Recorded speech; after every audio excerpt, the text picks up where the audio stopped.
Hello dear student, welcome back to our channel R K centre. दोस्तों, आज के class में आपको बताया जाने वाला है सेमेस्टर 3 के अंतर्गत आने वाले minor paper history MN1B history के मोस्ट इंपॉर्टेंट क्वेश्चंस जो आपके एग्जामिनेशन के लिए इंपॉर्टेंट होने वाले हैं। तो चलिए दोस्तों, आज के वीडियो को हम लोग स्टार्ट करते हैं और जानते हैं कि आखिर माइनर पेपर हिस्ट्री सेमेस्टर 3 में किस प्रकार के क्वेश्चन जो हैं पूछे जाएंगे। उसके साथ साथ आज के वीडियो में दोस्तों मैं आपको मोस्ट इंपॉर्टेंट 5 क्वेश्चंस बताऊंगा जो आपके एग्जामिनेशन में नेसेसरी रूप से पूछा जाए, 100% पूछा जाएगा। ठीक है, लेकिन उसके पहले मैं आपको बता देना चाहता हूं कि अगर आपको माइनर 1B हिस्ट्री की तैयारी करनी है सेमेस्टर 3 का, तो पूरे वीडियोस आपको बता दिया गया है। ठीक है, मीन्स पूरे हिस्ट्री का तैयारी आपको करवा दिया गया है, जिसका लिंक आपको डिस्क्रिप्शन बॉक्स में मिल जाएगा। ठीक है, और जो क्वेश्चन वहाँ पे नहीं बनाए गए हैं दोस्तों, वो क्वेश्चन मैं जल्द से जल्द बनाने का प्रयास करूंगा, है ना।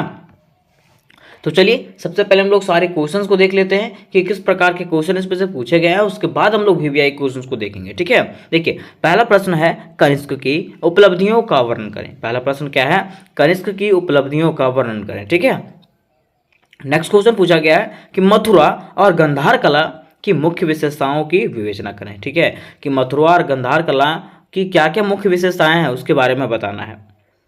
नेक्स्ट क्वेश्चन की बात करें 3 में है विजेता के रूप में समुद्रगुप्त का मूल्यांकन करें। विजेता के रूप में समुद्रगुप्त का मूल्यांकन करना है कि समुद्रगुप्त कौन था और उन्होंने किस प्रकार के विजय किया है। ठीक है, पांचवा है और चौथा है गुप्त काल को स्वर्ण युग क्यों कहा जाता है। गुप्त काल को जो है स्वर्ण युग क्यों कहा जाता है उसके बारे में बताना है ना। नेक्स्ट क्वेश्चन है चंद्रगुप्त द्वितीय की उपलब्धियों का वर्णन करें। क्या है? चंद्रगुप्त द्वितीय की उपलब्धियों का वर्णन करें। ये जो है आपका पांचवा क्वेश्चन हो गया।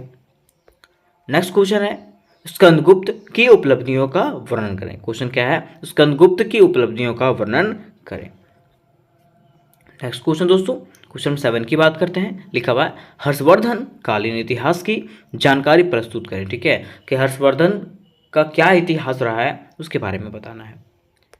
क्वेश्चन 8 में दिया हुआ है हर्षवर्धन के शासन प्रबंधन का विवेचना करें, कि आखिर हर्षवर्धन के काल में वहाँ का शासन व्यवस्था कैसा था उसके बारे में बताना है। नेक्स्ट क्वेश्चन है पल्लवों की सांस्कृतिक उपलब्धियों का वर्णन करें। क्वेश्चन क्या है? पल्लवों की सांस्कृतिक उपलब्धियों का वर्णन करें। ठीक है, फिर क्वेश्चन नंबर 3 में है चोलों की सांस्कृतिक उपलब्धियों का वर्णन करें। क्या है? चोलों की सांस्कृतिक उपलब्धियों का वर्णन करें। और लास्ट में है आपका चोलों का प्रशासनिक व्यवस्था का विवरण दीजिए। ठीक है, ये टोटल 11 क्वेश्चन है दोस्तों, जो आप अगर टोटल पढ़ने चाहते हो, ठीक है, तो टोटल का भी तैयारी मैं करवा दूंगा। और अगर आप लोग VVI क्वेश्चन भी देखना चाहते हो उसका भी तैयारी मैं आपको करवा देना चाहता हूँ। इस कहने का अर्थ ये है कि अगर आपके पास समय है दोस्तों, तो आप ये टोटल 11 क्वेश्चन कंप्लीट कर सकते हो। लेकिन मान लीजिए आपके पास समय अगर नहीं है ना, तो मैं क्या करता हूँ आपके लिए मात्र 5 से 6 VVI क्वेश्चन बता दूंगा, जो आप लोग पढ़ के जाइए। वो आप क्वेश्चन आपके एग्जामिनेशन में जरूर मैच कर जाएंगे। ठीक है, तो चलिए उसको देख लेते जरा सब लोग। देखिए दोस्तों, अगर क्वेश्चंस की बात करें, पहला VVI क्वेश्चंस की बात करें, तो पहला VVI क्वेश्चन होने वाला है कनिष्क की उपलब्धियों का वर्णन करें। क्या है? कनिष्क की उपलब्धियों का वर्णन करें। ये क्वेश्चन आपको पढ़ के जाना है तो पढ़ के जाना है। ठीक है, उसके बाद नेक्स्ट क्वेश्चन है कि मथुरा और गंधार कला की मुख्य विशेषताओं की विवेचना कीजिए। ये जो है आपका पहला हो गया था और ये दूसरा इंपॉर्टेंट क्वेश्चन है ना। कनिष्क की उपलब्धियों मैंने करवा दिया है और मथुरा और गंधार कला मैंने नहीं करवाया। ठीक है, ये क्वेश्चन मैं जल्द से जल्द अपलोड कर दूंगा। ठीक है, तीसरा आपको पढ़ के जाना है दोस्तों, विजेता के रूप में समुद्रगुप्त का मूल्यांकन करें। ठीक है, कि समुद्रगुप्त कौन था इसके बारे में आपको पढ़ के जाना है तीसरा। ठीक है, नेक्स्ट क्वेश्चन आपको पढ़ना है गुप्त काल को स्वर्ण युग क्यों कहते हैं। ये भी आपको पढ़ के जाना है। ये चौथा हो गया। और पांचवा आपको जो है चंद्रगुप्त द्वितीय की उपलब्धियों को पढ़ के जाना है। ये 5 क्वेश्चन आपके यहाँ पे कंप्लीट हो गए। ठीक है, 5 क्वेश्चन आप पढ़िए, आपका कंप्लीट हो जाएगा। ठीक है, उसके बाद मैं एडिशनल में आपको बता देता हूँ, है ना।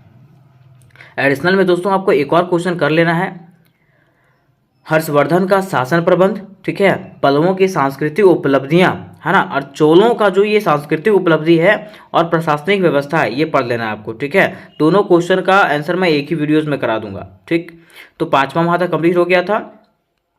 छठा आपको ये कर लेना है और 7वां आपको ये कर लेना है। उसके बाद आपके एक भी क्वेश्चन एग्जामिनेशन से बाहर जाने वाले नहीं है। ठीक है, तो उम्मीद करता हूं दोस्तों कि आपको समझ में आ गया होगा कि कौन सा क्वेश्चन जो है आपके एग्जामिनेशन के लिए इंपॉर्टेंट है। अगर इससे रिलेटेड कोई क्वेश्चन होगा दोस्तों तो मुझे पूछ सकते हैं कमेंट बॉक्स में। उसके साथ साथ मैं आपको फिर से बता देना चाहता हूं कि अगर आप लोग सेमेस्टर 3 की तैयारी कर रहे हो, तो फुल्ली तैयारी आपको इस चैनल पे मिल जाएगा दोस्तों। आप मुझे बस कमेंट कर दीजिए कि कौन सा सब्जेक्ट का करवाना है, मैं उस सब्जेक्ट का जल्द से जल्द करवा दूंगा। तो मिलता है नेक्स्ट वीडियो में, तब तक के लिए जय हिंद जय भारत।